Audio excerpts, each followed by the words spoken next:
Original forms first appeared in 2016, when the 7th region was welcomed to the franchise. Since then, there have been new regional editions with every region, gathering up to more than 50 different variants for a ton of beloved Pokemon. So, let's dive right into the rankings, starting with the Alolan region. They just added a mustache to it and changed the color palette from purple to black, and made the belly color shades darker. Also adding Dark Twist type, a simple change in appearance and ability, not little, not much, a very deserved C tier. The evolution, on the other hand, gets those chubby cheeks like a squirrel. It's got cute but aggressive vibes to it, like that type of cat that looks like the biggest furball in the world, but gives you 10 scratches per arm every time you try to hold it. Straight into B tier. They somehow managed to make Raichu even cuter. The color palette looks more tanned, which makes sense, their home is Alola. The beach resort region. They made their pointy bits curvy, their eyes look like the beach and the sea, the ears have a swirl, their tail is used as a surfboard, and for typing it became a duo, adding psychic to the mix. A very nice choice for electricity in my opinion. Absolutely amazing from every point of view, we got ourselves an S tier already. Not a big of a switch in terms of appearance, just like in Rattata's case, they just changed the color palette a bit, but for this one, they didn't even give it a mustache or something new. I guess his face is more structured like an igloo kinda, but that's it. The ice and steel typing is dope though, saving it a bit in my eyes.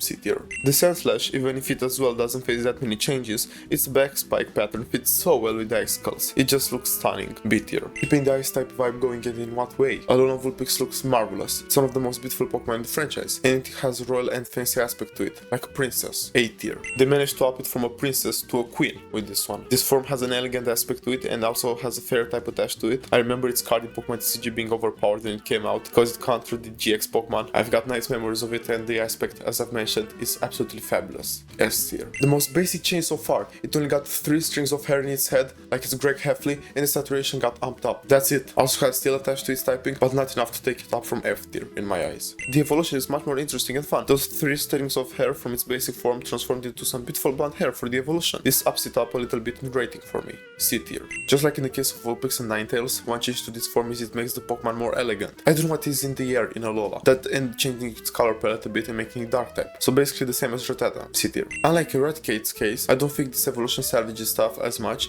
They keep the same color palette and elegant appearance as Meowth, so it's only fair if it also gets put in the C tier. Keeping the theme of small changes going on, as it only gets rougher eyebrows and a couple of spikes of hair on its head. But the interesting part is its rock and ground typing gets swapped for rock and electric, which is bound to be a very interesting choice. B tier. Nothing quite new from what I've said in regards to Alolan Geodude, only that this one also has some yellow bits here and there thrown into the design. B tier as well. I can safely say that for the other 2 forms in the evolutional line, I prefer their Alolan counterpart, but for Golem, I think the normal one looks more menacing. The added beard makes him look like a Disney villain for me, like, oh, what should a bad guy have? A scruffy beard. And they've also added a socket of some sort on its head. But yeah, it's not for me. C tier. Now this is what I'm talking about, but an aesthetically and visually pleasing change. The dark type got added to its poison base kit, and the green color palette, alongside the blue tongue and yellow mouth line, looks great. It looks more sludgy and poisonous than its normal counterpart. A tier. For this one, they took the change in the app up to 100, all those different colors and rocks on it that suggest decay. It looks abominable. Fucking brilliant. S tier. It's simple yet effective. They made the palm tree look more like a palm tree, and they also gave it a dragon type as well to match. Man, I remember when you couldn't escape those guys in Pokemon Go. Different times, man. B tier. Absolutely fire change, no pun intended. Switching from ground to completely different types, fire and ghost, and the contrast between the purple skin and the blue flame on the bone. Chef's kiss. I remember the first time I played Pokemon Sun, I went with Rowlet instead of what I originally wanted, Litten, just so the first spot in my team would be occupied by this little guy. Elite times. A tier. Those were all the Alolan Forms. The first generation to give recurring Pokemon different forms, a very smart way to custom corners in Pokemon creation, and also give fans new artistic representations for their beloved Pokemon. 2 birds with 1 stone really. A pioneer in what was later to come, because now with every generation we expect to see different forms for all Pokemon. Now let's get into the Galar Forms, from the region that resembles the scariest place on earth, the UK. I love football, so I think I'm allowed to make that joke. I think. Galarian Meowth already features way more differences than its Alolan counterpart could remove. Not to be biased, but in my opinion, the best alternative forms are in this region. They really pulled up to play with its fans, as you'll see. Aside from the visual differences and the type replacement of normal with steel, they've also added a different evolution to this guy. Instead of evolving into a Persian, the Galarian Meowth evolves into a brand new Pokemon called Berserker. This is present with multiple regional exclusives, as you'll see later on in the rankings. I've told you, Galarian Forms really made the regional exclusives way more fun. This little guy gets an A from me. They've transformed the Fire Pony into every little girl's wish, and they've also replaced the fire with Psychic, A tier. They've transformed the Fire Horse into every little girl's wish, and they've also added Fairy alongside the formation Psychic, A tier. They've transformed the clueless little guy into a plain Psychic third. Let's just do their B tier. Its tail got free, and the shoulder became some sort of mace on Slowbro's hand, also getting a poison type added to the mix. mix, if it wasn't obvious already by the purple bits alongside its arms, head and tail. A tier. The original Farfetch'd looked cool, I was always a fan of it, but it was never a very optimal solution, only being a normal and flying type with no evolutionary line. But Galarian Farfetch'd is some type of cool ass fighting type knight with a giant leak who has an evolution called Surfetch'd that has a sword and a shield, and oh my god, it's absolutely brilliant. I love what they done to this little guy, the easiest S tier so far for me. They turned my man into Winston Churchill, holy fuck.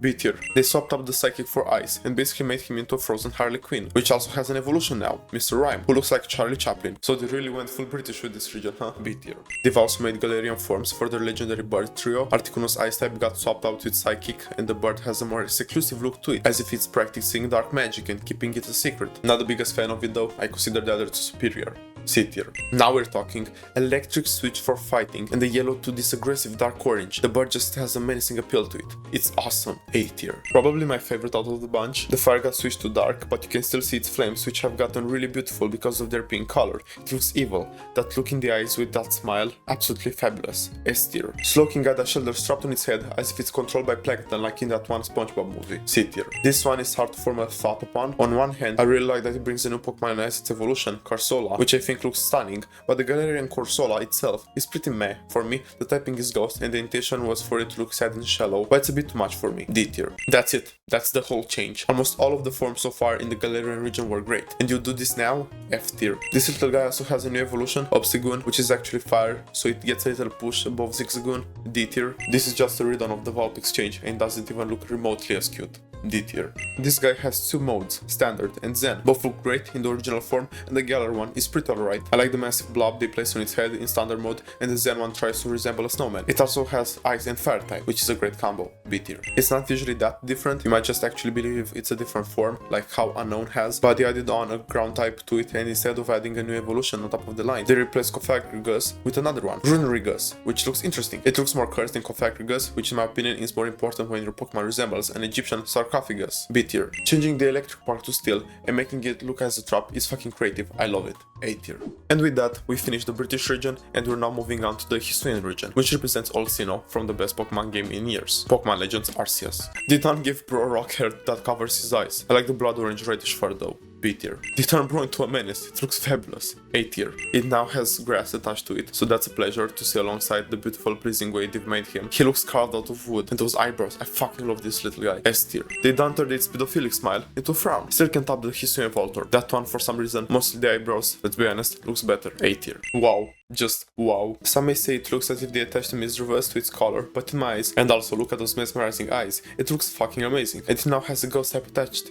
A tier. Pretty bland and boring. They switched the water to poison though and gave it an evolution that somehow doesn't add anything of substance to the Pokemon or its evolutionary line. D tier. Complete type switch going from dark and ice to fighting and poison, but on top of that, the design is really cool. A combination of light and dark purple with a brand new evolution called Sneasler that replaces Weavile, and personally, it looks so much better than Weavile and feels more like an evolution instead of a different style. A tier. They added dark as a typing, so Greninja wannabe, and the change in appearance is really not my cup of tea. D tier. What a nice change. It feels like they didn't do too much and it fits. A type of Gardevoir Gallade situation. B tier. Just like in the case of Vulpix, they took the original Pokemon and made it mesmerizingly beautiful, with a royal taste added to it, and the change in type from dark to normal and ghost has an interesting synergy to it. A tier. Completely speechless, it's really amazing, no other way to put it, I love it. S tier. Nothing too special, did not blow my socks off. D tier. They don't knock Bro in a Silcoon. C tier. They don't give Bro a dump truck. B tier. They just changed the shape of the table. C tier. They replaced the ghost with fighting, possibly in a poetic way, trying to explain that the descendants of the Decidueye were fighters, and their spirits still carry on their legacy to this day using the ghost archer forms. B tier. A lot of mixed feelings regarding this bunch, some are absolutely fabulous,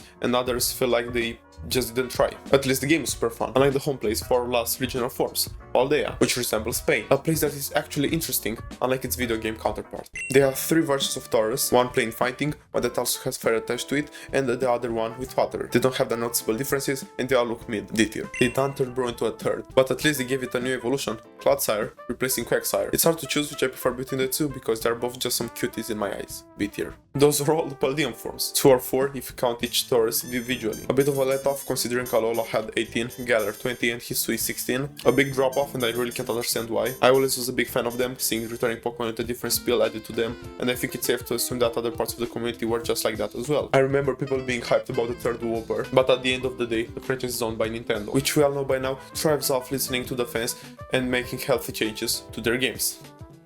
Yeah.